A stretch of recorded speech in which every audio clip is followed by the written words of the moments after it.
Already কিন্তু কাজ শুরু হয়ে গেছে। আমরা কিন্তু এমার্জেন্সি বেসিসে এখানে কাজ শুরু করেছি। আপনারা জানেন যে প্রত্যেকটা কাজেরই আমাদের একটা প্রিপারেশন আছে, তাই না? প্রত্যেকটা কাজই যখন আমরা করতে চাই, এমনকি ধরেন আমরা বাসা বাড়িতেও যখন একটা কাজ করতে যাই, আপনি মনে করেন একটা ঘর করবেন, দেখবেন যে একটা প্রস্তুতির কিন্তু একটা সময় লাগে। তো আমরা সর্বোচ্চ চেষ্টা করি যে সবচেয়ে কত কম সময়ের মধ্যে আমরা প্রস্তুতি নিয়ে কাজ শুরু করতে পারি। সরকার তো আসলে বিভিন্নভাবেই চিন্তা করছে।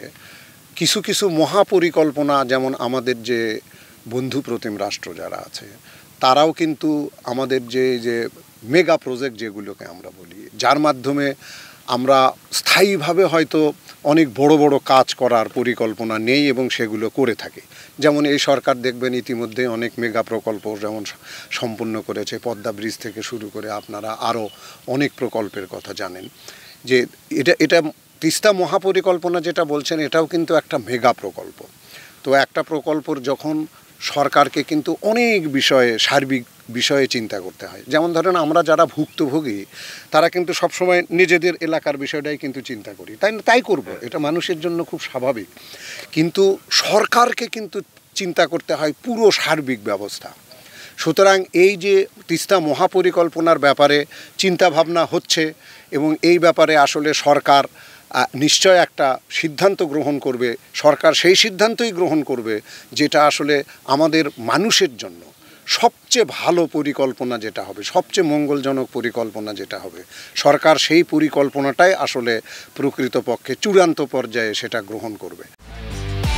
একমাত্র ওয়ালটন এসি দিচ্ছে 1 বছরের রিপ্লেসমেন্ট গ্যারান্টি এবং কম্প্রেসরের 10 বছরের গ্যারান্টি। মানুষের জানমালের ক্ষতি কমানোর জন্য এবং অনেক ক্ষেত্রে জানমাল রক্ষা করার জন্য আমরা ইতিমধ্যেই কিন্তু এমার্জেন্সি বেসিসে কিছু কাজ কিন্তু এই এলাকায় হাতে নিয়েছি এবং আমাদের সামনে পরিকল্পনা আছে যে স্থায়ীভাবে কিভাবে আমরা প্রতিরক্ষামূলক কাজ করে আমরা এই এলাকাবাসীকে, এলাকার জনসাধারণকে আমরা আসলে স্থায়ীভাবে নিরাপত্তা দিতে পারি, এই বিষয়টা নিয়ে কিন্তু আমরা কাজ করছি এবং আমাদের পরিকল্পনাও আছে। এবং আপনারা জানেন যে কুড়িগ্রামে কিন্তু আমাদের বেশ কিছু প্রকল্প অলরেডি চালু আছে এবং আমরা এখানে ঘুরে ঘুরে দেখছি। শুধু আমি যেমন পানি উন্নয়ন বোর্ড থেকেই শুধু না, দেখবেন যে আমাদের মন্ত্রণালয় থেকেও কিন্তু বিভিন্ন জায়গায় আমরা আমাদের অফিসাররা, এমনকি মন্ত্রী মহোদয়, সচিব মহোদয় নিজেও কিন্তু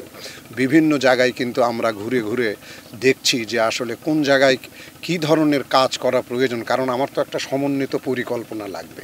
অতীতে কিন্তু আমাদের অনেক লিমিটেশন ছিল, কিন্তু আমরা এখন বর্তমান সরকারের সময়ে কিন্তু আপনি দেখেছেন যে আমরা কিন্তু তৃণমূল পর্যায়ে কিন্তু দেখবেন বিভিন্ন দপ্তরের কর্মকর্তারা, শুধু আমরা তো বটেই, যাদেরই আসলে তৃণমূল পর্যায়ে কাজ আছে সবাই কিন্তু এখন ঘুরে ঘুরে দেখছে। কারণ আমরা যদি সরেজমিনে দেখি তখন একটা সার্বিক পরিকল্পনা করাটা আমাদের জন্য খুব সুবিধাজনক হয়। এই পরিকল্পনার অংশ হিসেবেই কিন্তু আমরাও চারিদিকে ঘুরে দেখছি যে সমস্ত জায়গায় আসলে আমরা জানি যে সমস্ত জায়গা আসলে ভাঙনের সম্মুখীন, সেই সমস্ত জায়গা আমরা সরেজমিনে দেখছি, যাতে করে আমরা আসলে একটা সার্বিক টেকসই একটা পরিকল্পনা করতে পারি মানুষের জানমালের নিরাপত্তার জন্য।